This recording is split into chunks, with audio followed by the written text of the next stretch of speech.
the program was renewed in 2016 with a fair amount of citizen input. And one of the things that came out of that is a biodiversity policy adopted by the county open space and trails program, which essentially says we will use the best available science to guide our decision making about open space acquisitions, restoration projects, trail placement, all the things that they do.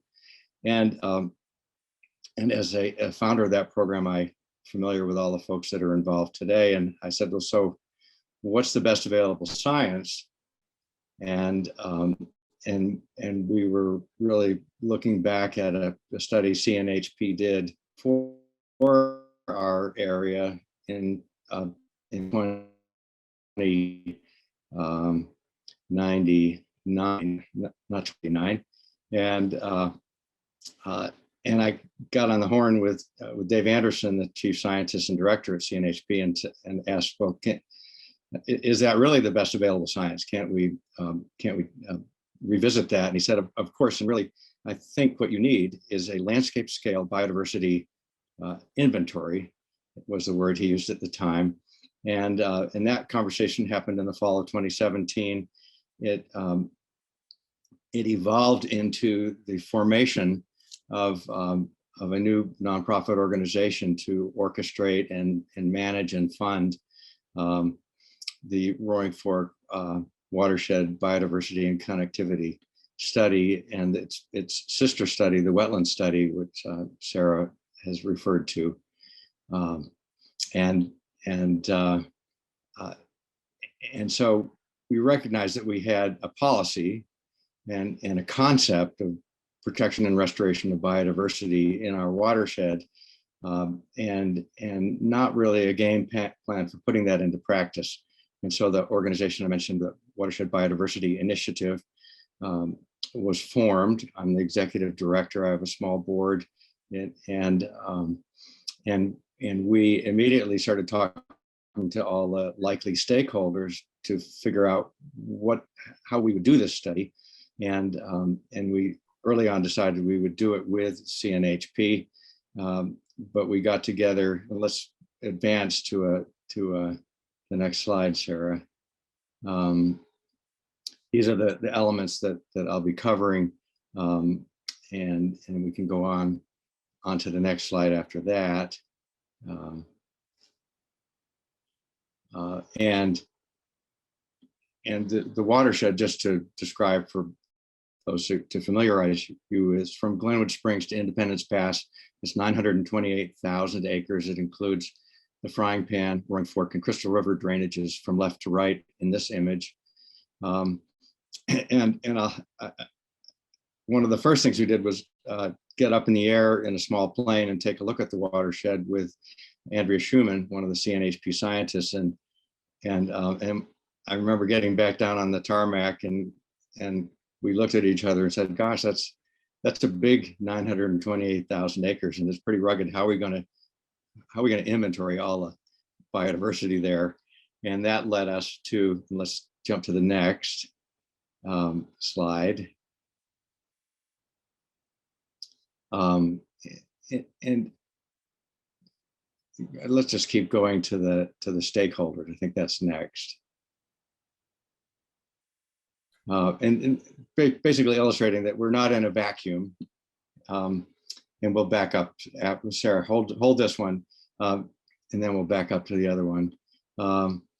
We engaged early in 2018. Once we'd formed the organization as a nonprofit, we engaged the Forest Service, BLM, Parks and Wildlife, Open Space and Trails program as 4 agencies, and then 4 nonprofits that are educationally oriented and not necessarily advocacy oriented, so that there was a sense of neutrality. And the Aspen Center for Environmental Studies, which I was with for 40 years, the Global Change Institute, climate change being a significant concern, the Aspen Valley Land Trust, because of their strong relationships with private landowners, and that's their focus, is conservation on private lands.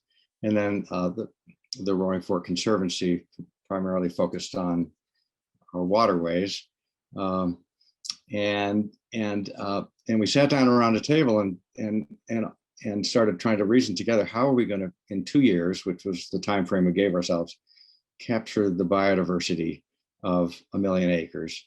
And fairly quickly came to the conclusion that we needed to do something that was manageable, focused on species that were wide-ranging and already for which there was a lot of data available that we could build on, and came up with elk, deer, and bighorn sheep as our focal species.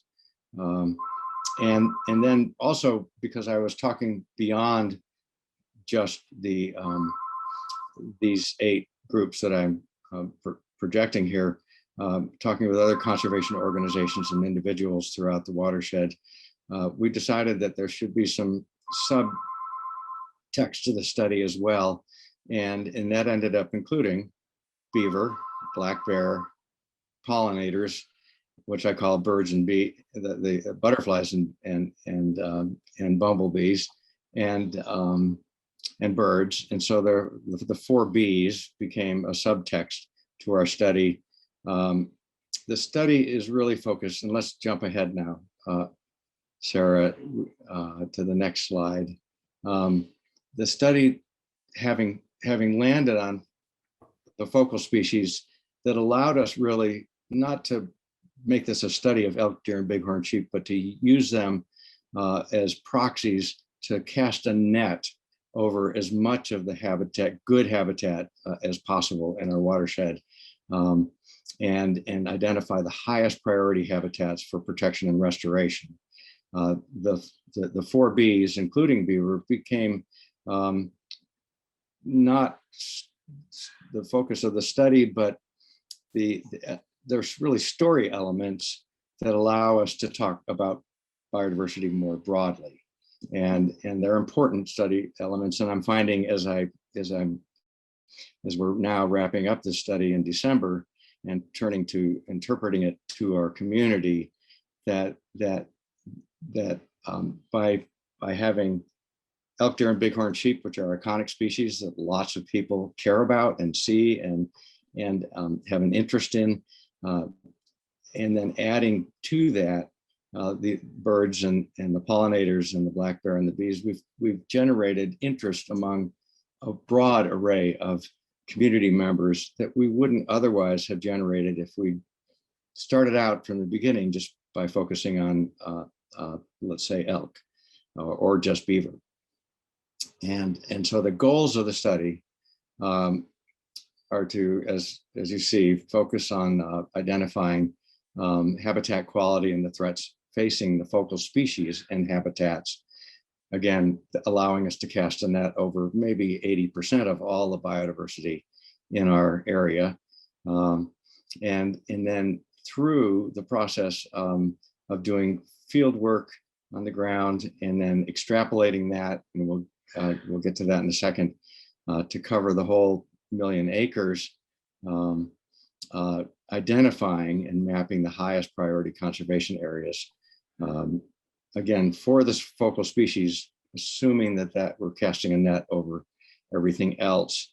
And as we've moved along through this, discovering that riparian and wetland generally, as we know, is important to the majority of our biodiversity, that we would be including the beaver in that, and which wasn't our a focus at the outset. And really, beaver was a suggestion from a few stakeholders, and didn't come from the science team, those 8 agencies and organizations I projected earlier. Ultimately, then we create a data set and mapping for the highest priority restoration and conservation areas, and wetlands will be included in that. Let's Sarah, let's back up to number 7, just so I can add a little bit to my background.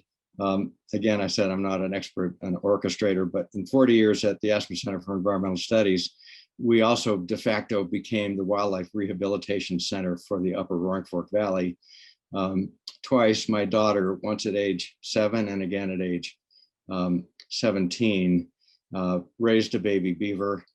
So we had direct experience with that. We have the house that we lived in still has beaver chew marks on the entry door. The beaver lived there before it was released and was always wanting to sharpen its incisors. And most recently, in the context of this biodiversity study, and with a lot of encouragement from Sarah, restoring beaver became an obvious sort of touchstone of interest within our community, with a lot of people reading Ben Goldfarb's book and calling me and saying, let me help restore beaver in your community.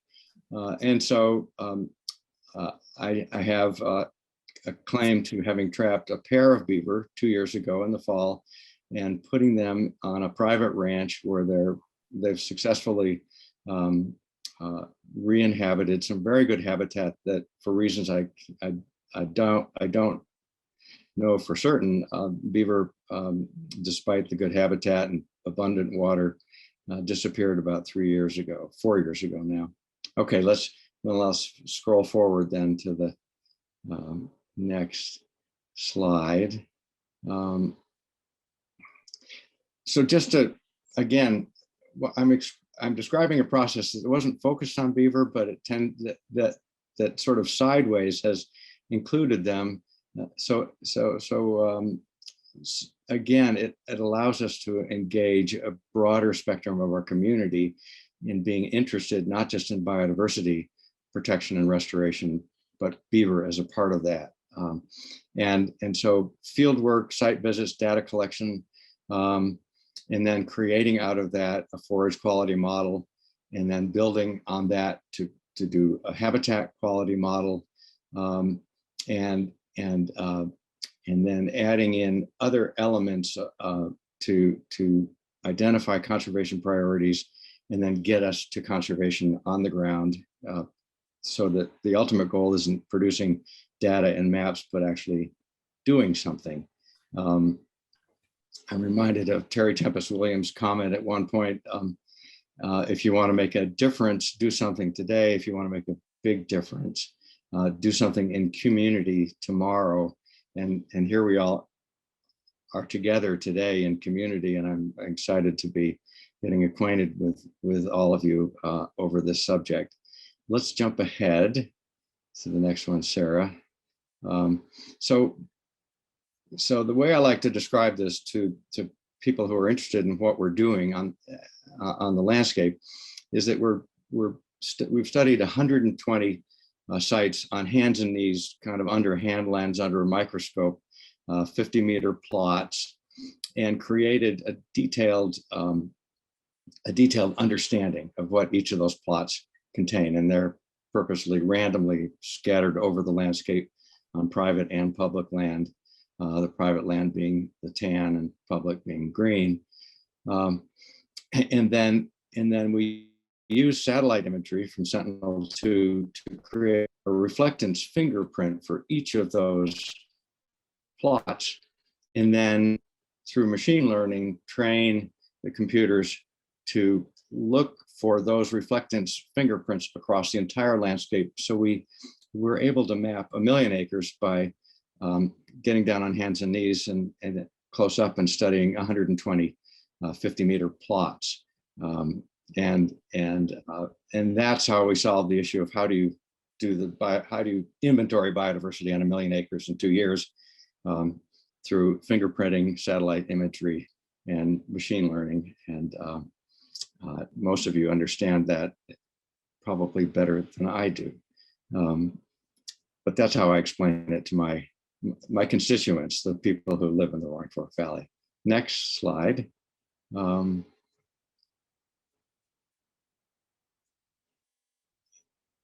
We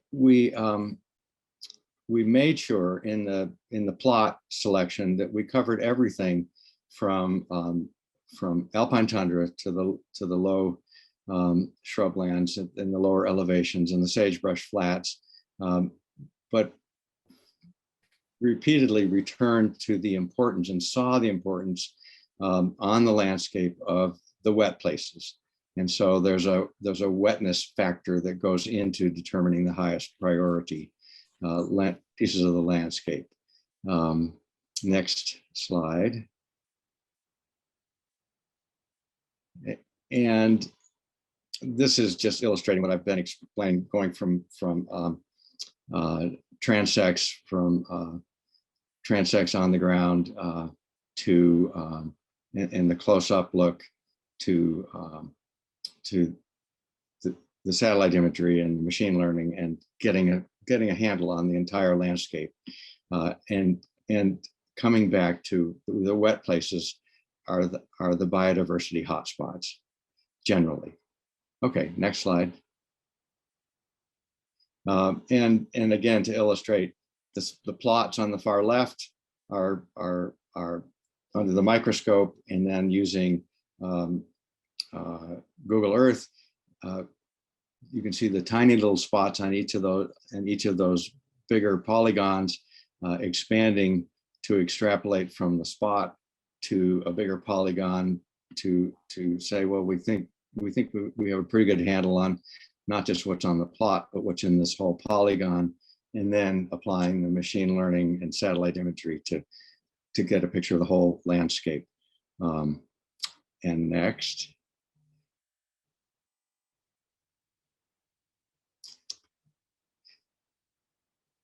There are details here that that I don't think I need to go into right now, but important to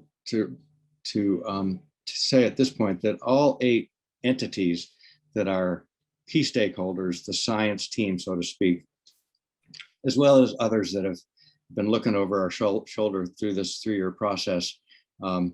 This has been a process not of just deciding in early 2018, this is how we're going to do the study, and then setting CNHP loose. To do it, we've constantly returned to the science team, provided draft reporting, gotten their input, and continually returned to and refined the process of doing this study, so that all 8 entities own this. It's not something that that will be a surprise to anybody at the end of the day. And that's it's that kind of process is many of you have been through that, I know, and it takes a lot of patience. It takes a lot of ambassadorship and time and more money to go through that process. But in the end, it creates a more durable product that's owned by everybody, and will lead to agreed upon collaborative conservation efforts. Next.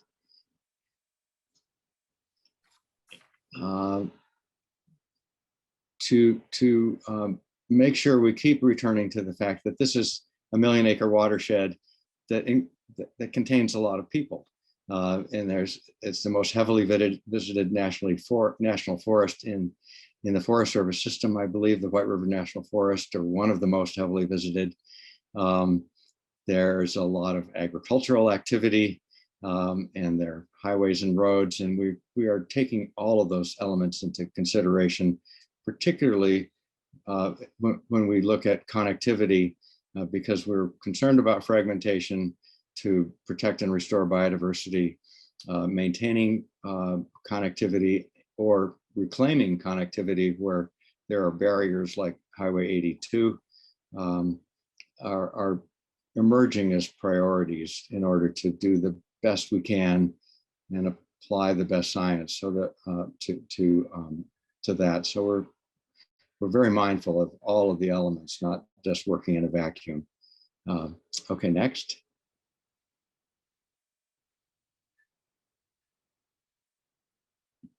As I said earlier, the wetland areas and riparian areas are emerging as highly important. When we're on the ground doing really what amount to plant surveys, we're also looking at wildlife use through pellet counts and sightings. recognizing that that's somewhat inexact where the vegetation is very dense. You can't see the pellets, but that's a piece of the study. And I'm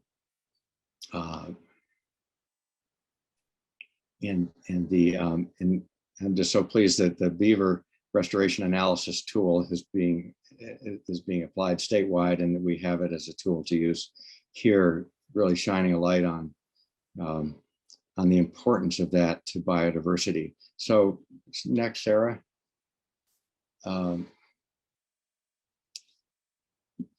In just a couple slides here to wrap. And again, this is Sarah's work, the wetlands and ecological systems, helping us identify where to focus our work in protecting and restoring, and in knowing that riparian and wetland is provide us with hotspots for protecting and restoring biodiversity. But by starting with elk, deer, and bighorn sheep, we've captured the interest of many in our community, and then including the so-called the 4 Bs, the story elements, birds, pollinators, black bear and beaver. We've expanded our audience of enthusiasts for biodiversity in our region. The next step really is going to be probably the most challenging. These maps are starting to emerge, where the highest priority habitats are identified. And the science team is looking at them, and others are starting to look at them. And naturally, the people who have special interests will look at them as impediments to some special interests if they don't run to conservation, but run to other activities. And that is where the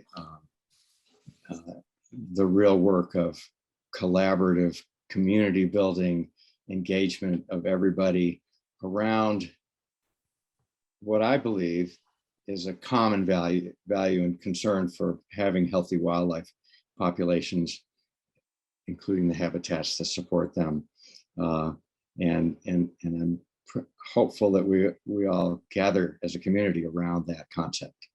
All came from elk, deer, and bighorn sheep, but ends up throwing a net over most of our biodiversity. There are some gaps, and that just means we've got more work to do as we go forward. I think that's, Sarah, I think we're kind of at the end of my slides. Any questions now or through email would be welcome. I'm Tom at Watershed Biodiversity Initiative.org. And that's also our website, which you're welcome to visit.